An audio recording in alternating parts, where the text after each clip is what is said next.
Number 19, find the volume of the cylinder in terms of pi. So I need my radius, so 3.8 squared, and the height, which is 8. So 3.8 squared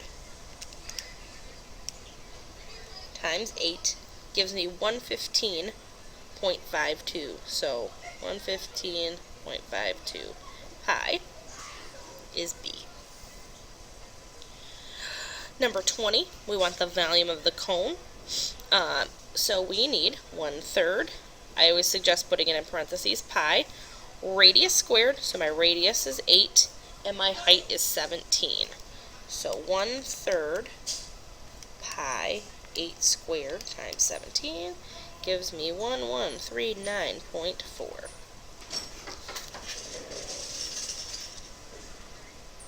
Okay, number 21. Find the volume of the figure to the nearest whole number. So when we're dealing with volume, we're just saying how much does this figure hold? So simply I need to find the volume of those two figures and add them together. The one thing that you need to consider is that we don't have the entire cylinder, we only have half of it. So I'm going to use half of the volume formula for the cylinder and then the entire volume for the rectangular prism. So let's start at the bottom with the rectangular prism because I think that's easier. Our length, width, height, we have 9 times 11 times 6, in whatever order you want. So now we need to talk about the radius and the height of the cylinder. So if this entire length is 9, my radius is 4.5. So 4.5 squared. And my height is the distance from the bases, so in this case 11. So I just need to type that in. 1/2 times pi, half times pi, 4.5 squared times 11 plus 9 times 11 times 6 is 943.9. D. Alrighty, number 22. Find the volume of this pyramid, so 1/3 times base times height. What do we mean by capital B? We don't want to get in the habit of saying base.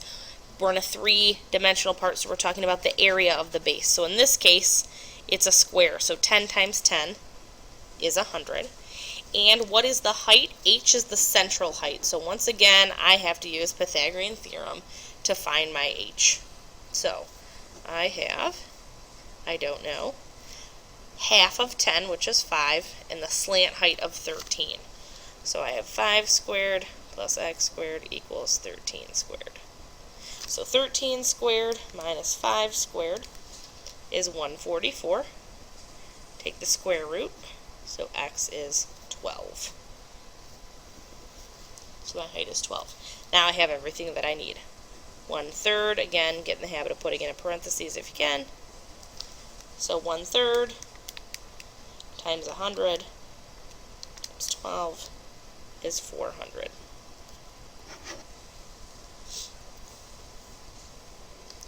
Alright, number 23. A balloon has a circumference of 11 centimeters. Use the circumference to approximate the surface area of the balloon. So we're talking about a sphere. So first, they want us to approximate what the diameter is by using the circumference. So 11 is equal to diameter pi. So I'm going to divide both sides by pi. 11 divided by pi gives me 3.5.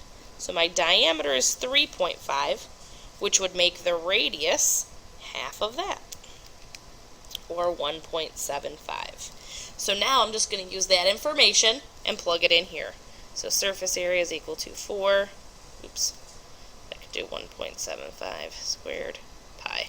I just did that in a different order because I screwed up, but that's fine.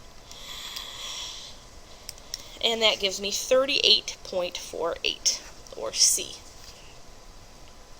Number 24, the volume of a sphere is 5,000 pi meters squared.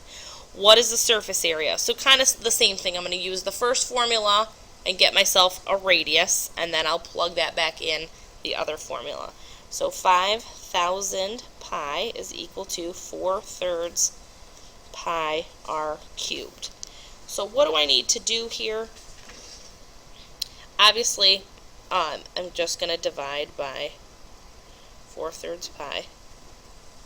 And I should notice that those are just going to cancel anyway.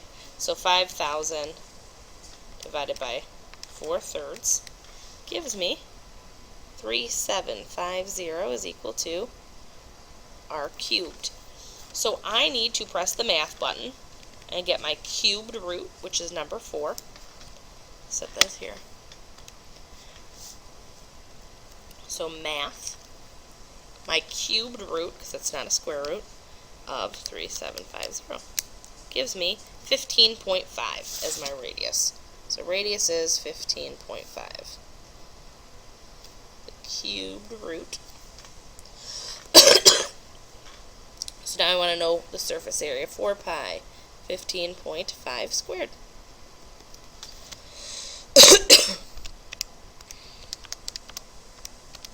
Gives me 3019, which is none of these options. Awesome.